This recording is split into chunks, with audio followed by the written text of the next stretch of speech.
Komisi A DPRD Kota Surabaya gelar rapat lanjutan atas pembahasan Raperda Kota Surabaya tentang APBD tahun 2022 terkait anggaran untuk kecamatan dan kelurahan se-Surabaya, Rabu, tanggal 3 November tahun 2021. Rapat digelar di ruang rapat Badan Anggaran Gedung Baru DPRD Kota Surabaya Jalan Yos Sudarso, Surabaya. Rapat dipimpin Ketua Komisi A, Pertiwi Ayu Krisna dari fraksi Golkar didampingi Wakil Ketua Komisi A Kamelia Habibah dari fraksi PKB serta anggota Komisi A DPRD Kota Surabaya. Dalam pembahasan tersebut Komisi A mengundang Dinas Bapeko, Dinas Badan Pengelolaan Keuangan dan Pajak Daerah, Dinas Bagian Administrasi Pembangunan, Satuan 3, dan Kecamatan Wilayah Surabaya Pusat Dapil 1, serta lurah-lurah kecamatan tersebut. Kecamatan Wilayah Surabaya Pusat Dapil 1 antara lain Camat Bubutan, Camat Tegalsari, Genteng, Simokerto. Usai rapat pembahasan RAPBD Kota Surabaya tahun 2022. Media Lensa Parlemen menemui Pertiwi Ayu Krisna mengatakan, para anggota dewan ini harus digunakan dengan tepat guna. Artinya jangan ada penyelewengan apapun. Itu pesan pertama. Dan yang kedua, memang ada aturan kalau untuk yang fisik, ada aturan dari Perwali bahwa hanya lebar 2 meter, ya kan?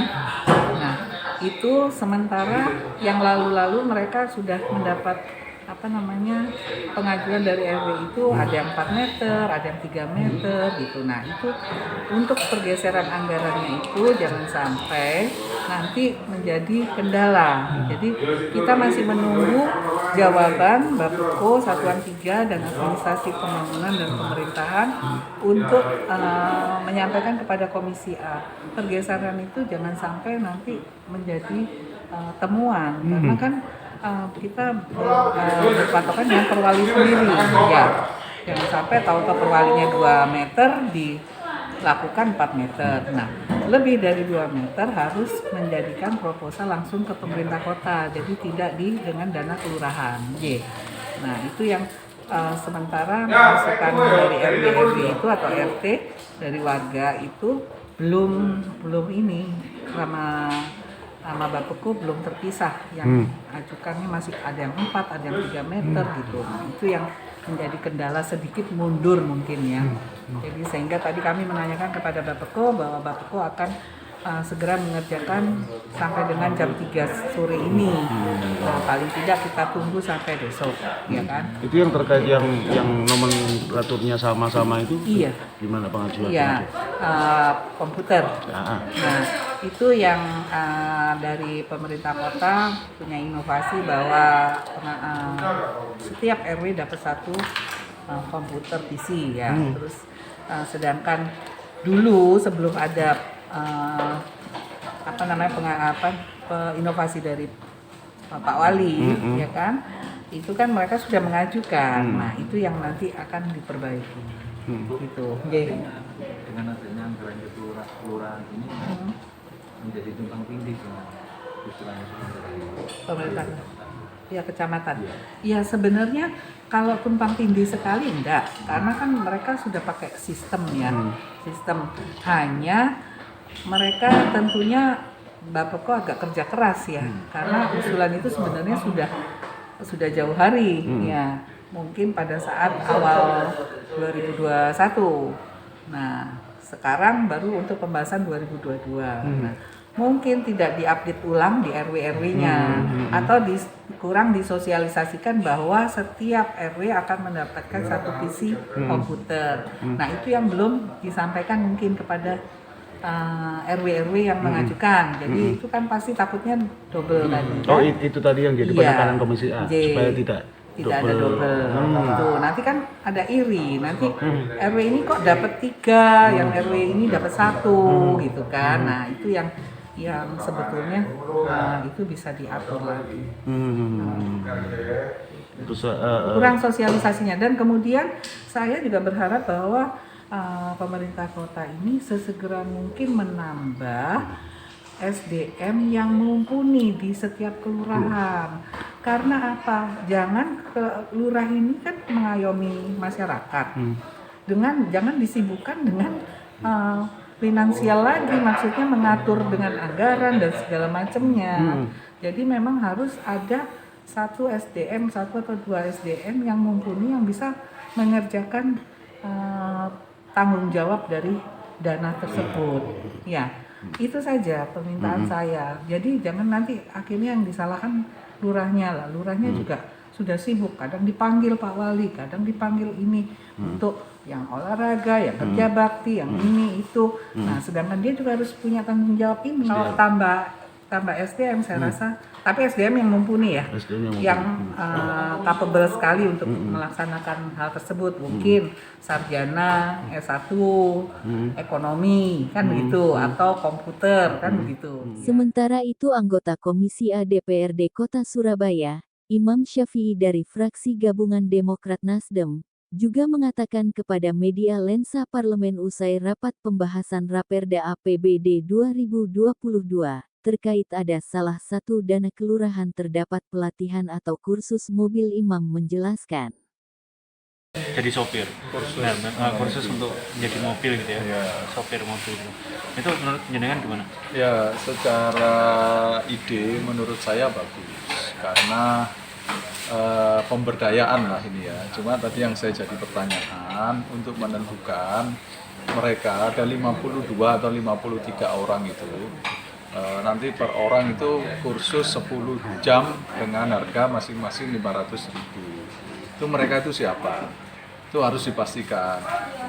Dan kalau misalnya di tempat itu boleh, berarti kan di tempat lain kan juga boleh harusnya, karena asas keadilannya kan begitu. Kita khawatir nanti misalnya yang ikut itu hanya orang-orangnya yang pengusul, yang boleh mengusulkan RT, RW dan LPMK, ya kan. Khawatirnya yang diusulkan itu hanya saudaranya atau orang-orang dekatnya, padahal masyarakat lain itu juga butuh. Itu pertama. Kemudian kedua, apakah tidak sekalian misalnya mereka juga nanti ada anggaran setelah kursus itu kan mereka butuh SIM.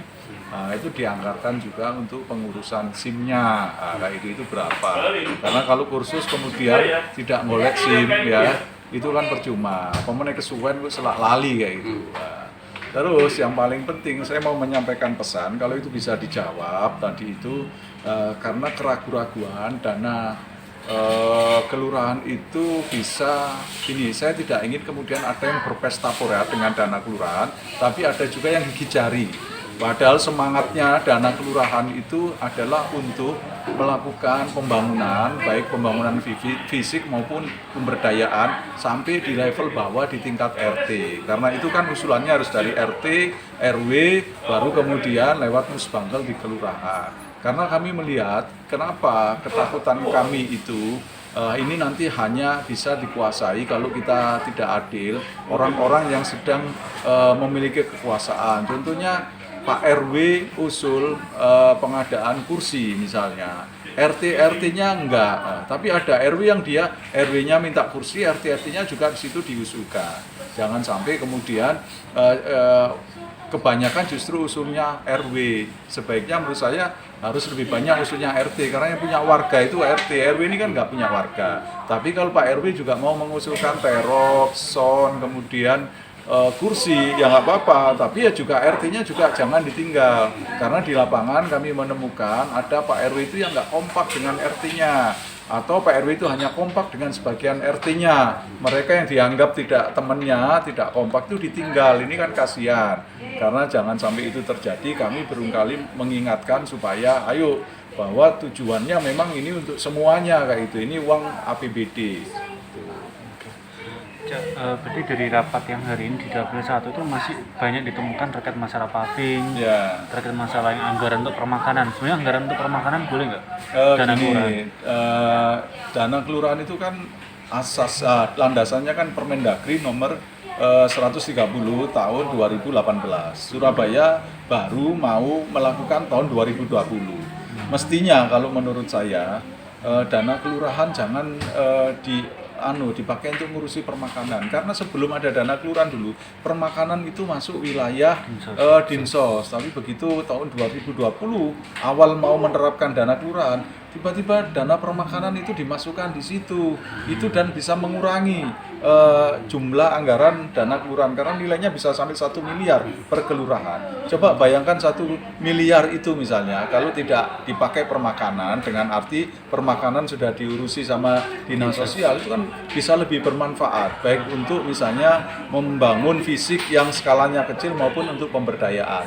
Misalnya bagaimana ada pelatihan untuk menjadi entrepreneur seperti itu ya kan, atau workshop anti narkoba seperti itu kan lebih baik kayak gitu. Tapi dengan jatah itu diambil untuk permakanan, otomatis ya berkurang banyak, akhirnya tinggal sisa-sisanya. Kalau menurut saya ini kurang pas dengan semangat dana kelurahan, karena dana kelurahan tuh saya membayangkan seperti dana desa.